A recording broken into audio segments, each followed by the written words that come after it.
বিদ্রোহী কবি কাজী নজরুল ইসলামকে নিয়ে বেরিয়ে এলো কিছু অজানা এবং চমকপ্রদ তথ্য। তৎকালীন ব্রিটিশ সাম্রাজ্যবাদীরা কবিকে দেশদ্রোহিতার অভিযোগে কারাবন্দী করেছিলেন একবার। আমরা সবাই যেটা জানি তা হলো নজরুল ইসলামকে তার আনন্দময়ীর আগমনে কবিতার জন্য 1 বছর কারাবন্দী থাকতে হয়েছিল। নজরুল সম্পাদিত অর্ধ সাপ্তাহিক ধূমকেতু 1923 সালে ব্রিটিশ সরকার নিষিদ্ধ করে। সেই পত্রিকায় প্রকাশিত নজরুল ইসলামের কবিতা আনন্দময়ীর আগমনেও নিষিদ্ধ হয়। কি ছিল সেই কবিতায়? আর কতকাল থাকবি বেটি মাটির ঢেলার মূর্তি আড়াল, স্বর্গ যে আজ জয় করেছে অত্যাচারী শক্তি চাঁড়াল।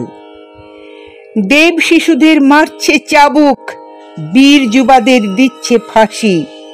ভূ ভারত আজ কসাইখানা, আসবি কখন সর্বনাশী। দেবসেনা আজ টানছে ঘানি, তেপান্তরের দীপান্তরে। রণাঙ্গনে নামবে কে আজ, তুই না এলে কৃপান ধরে। আমি রত্না, আপনারা দেখছেন এম্পায়ার ডায়েরিজ। কিন্তু যেটা জনসমক্ষে আসেনি সেটা হলো আরও একবার বিদ্রোহী কবিকে বেআইনি ব্রিটিশ ঔপনিবেশিকদের রোষের শিকার হতে হয়েছিল। সেটা 1930-এর 15ই ডিসেম্বর।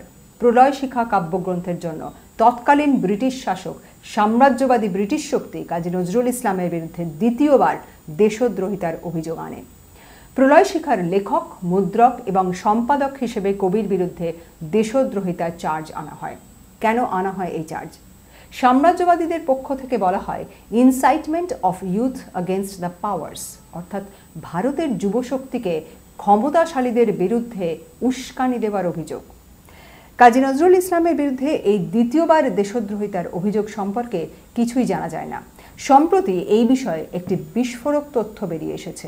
বার করে এনেছেন অ্যাডিশনাল ডিস্ট্রিক্ট ম্যাজিস্ট্রেট জলপাইগুড়ির বিপ্লব রায়। আমাদের হাতে এসেছে সেই অজানা কিন্তু অমূল্য ঐতিহাসিক তথ্য প্রমাণ। এরকম একটা বিস্ফোরক জিনিস এবং এত একটা গুরুত্বপূর্ণ জিনিস, এইটা আপনি কিভাবে পেলেন, কিভাবে আবিষ্কার করলেন, কোথা থেকে পেলেন? আমি দীর্ঘদিন ধরেই স্বাধীনতা সংগ্রামীদের জাজমেন্ট খুঁজে বেড়াচ্ছিলাম। তার জন্য আমি কয়েকটি কোর্টকে নির্দিষ্ট করে নিই যেখানে এইসব স্বাধীনতা সংগ্রামীদের, বিশ্ববরেণ্য স্বাধীনতা সংগ্রামীদের ব্রিটিশ শাসনকালে জাজমেন্ট পাওয়া সম্ভব। তার মধ্যে একটি কোর্ট হলো ব্যাংশাল কোর্ট। এই ব্যাংশাল কোর্টের পূর্বে নাম ছিল চিফ প্রেসিডেন্সি ম্যাজিস্ট্রেট, ক্যালকাটা। এই কাজ করতে গিয়ে আমার কাছে একটি নথি পেলাম, সেটা হচ্ছে এম্পেরার ভার্সেস কাজী নজরুল ইসলাম।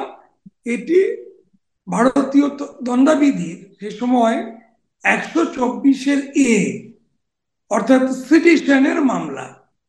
তো কৌতুকবশে আমি সেটাকে পড়তে শুরু করি এবং পড়তে গিয়ে দেখলাম যে প্রলয় শিক্ষা নামক কাব্যগ্রন্থের জন্য কাজী নজরুল ইসলামের বিরুদ্ধে দেশদ্রোহিতার অভিযোগ আনা হয়েছিল। কাব্যগ্রন্থের প্রতিটি কবিতা ধরে ধরে চার্জ আনা হয় কবির বিরুদ্ধে। তার মধ্যে একটি কবিতার নাম যতীন দাস। সেখানে কবি একটি শব্দ ব্যবহার করেন, দৈত্য ত্রাস। চিৎকারি ওঠে উল্লাসে নবভারতের নবপূজারী দল, চাই না মা তোর শুভদ আশিস, চাই শুধু ওই চরণতল। যে চরণে তোর বাহন সিংহ, মহিষ অসুর মথিয়া যাস, যদি বর দিস দিয়ে যা বরদা, দিয়ে যা শক্তি দৈত্য ত্রাস। শুধু দেখা যায় দেবীর রক্তচরণ, খড়গ মহিষাসুর। ওকে ও চরণ নিম্নে ঘুমাই সমর শয়নে বিজয়ী সুর। কে যতীন্দ্র তরুণ তাপস, দিয়া গেলে তুমি একিয়ে দান, সবে সবে গেলে প্রাণ সঞ্চারী কেশব বিলায় তোমার প্রাণ। দৈত্য ত্রাস এই শব্দে আপত্তি ছিল ব্রিটিশ সাম্রাজ্যবাদী শক্তির। তাদের অভিযোগ ছিল যে দৈত্য ত্রাস বলতে ব্রিটিশদের বোঝাচ্ছেন কবি। তার পূজা অভিনয় কবিতায় গান্ধীকে কবি যেভাবে দেখিয়েছেন তা নিয়েও ব্রিটিশ সাম্রাজ্যবাদীদের অভিযোগ ছিল।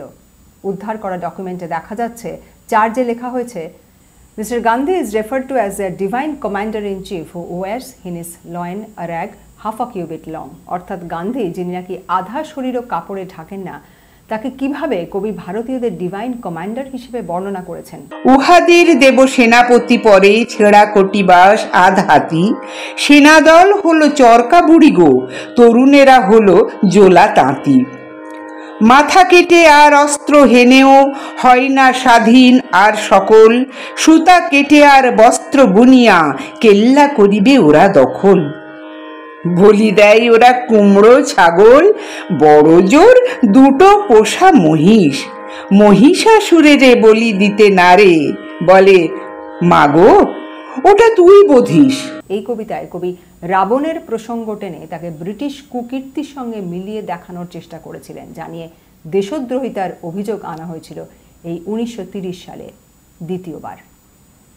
দশমুখা ওই ধনিক রাবণ, 10 দিকে আছে মেলিয়া মুখ, 20 হাতে করে লুণ্ঠন, তবু ভরে না ওর ক্ষুধিত বুক। হয়তো গোকুলে বাড়িছে সে আজ, উহারে কল্ল বধিবে যে, গোয়ালার ঘরে খেটে লাঠি করে, হলধর রূপী রাম সেজে। কবির নবভারতের হলদিঘাট কবিতাটি নিয়েও আপত্তি ছিল ব্রিটিশ রাজের। এই কবিতায় বালাসোর যুদ্ধ নিয়ে বিস্তারিত লিখেছেন কবি। প্রলয় শিখা কাব্যগ্রন্থের কবিতার অনুবাদ ধরে ধরে কবির বিরুদ্ধে দেশদ্রোহিতার অভিযোগ আনা হয়েছিল। এই যে নথিগুলো যে জোগাড় করলেন, এখানে আপনি কি দেখলেন এটা দেখতে গিয়ে? দেখলাম যেটা খুব বলা মানে খুবই প্রয়োজন, যে ব্রিটিশ শাসনকালে যে দেশদ্রোহিতার অভিযোগগুলি আনা হয়েছিল সেখানে অধিকাংশই বাঙালি সাক্ষী ছিল, অর্থাৎ ভারতীয়রাই সাক্ষ্যদান করেছে। এটা হচ্ছে এক।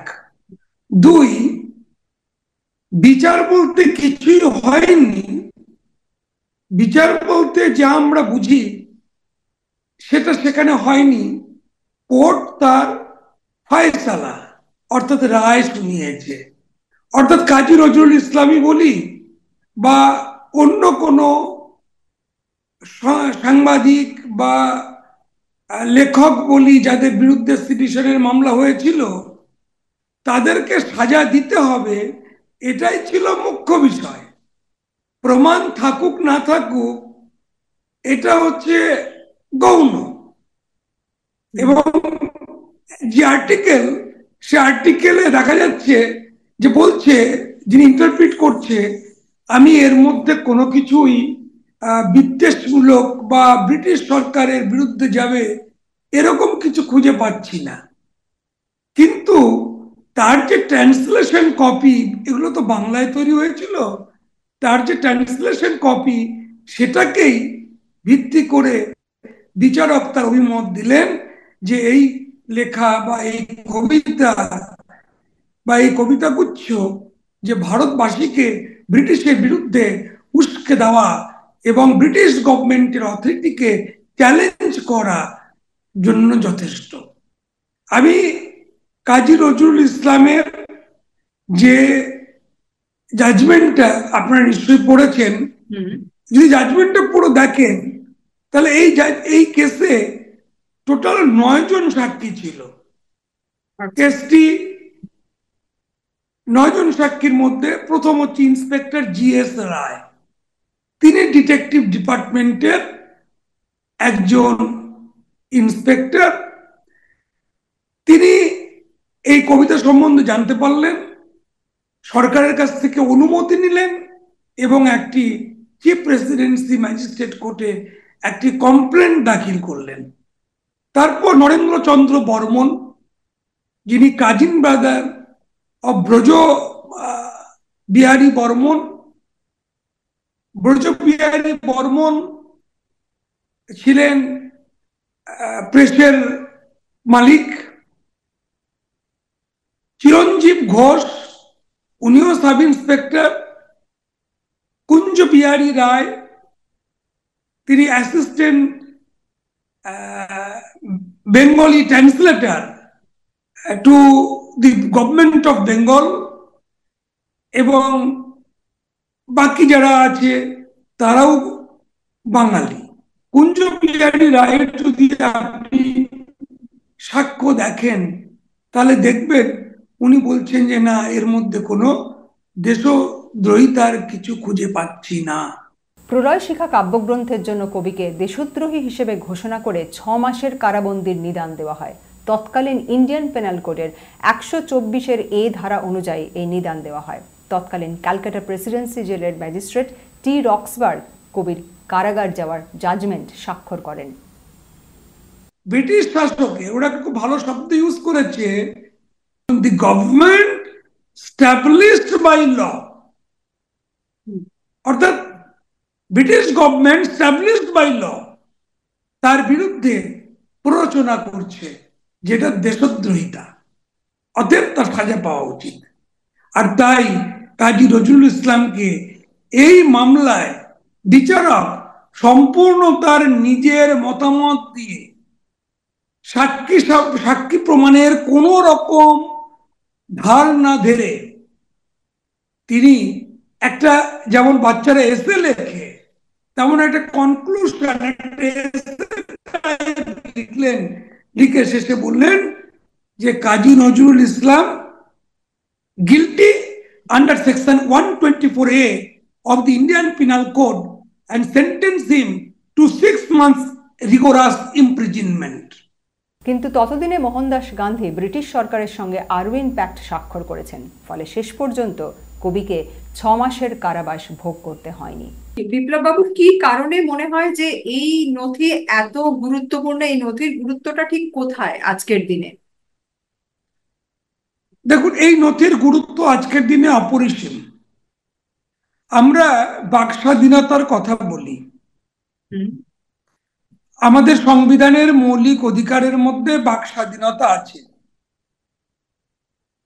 অতীতেও যেমন দেখেছেন যে শাসকের বিরুদ্ধে যদি আপনি কোনো কথা বলেন তা দেশদ্রোহিতার সমান।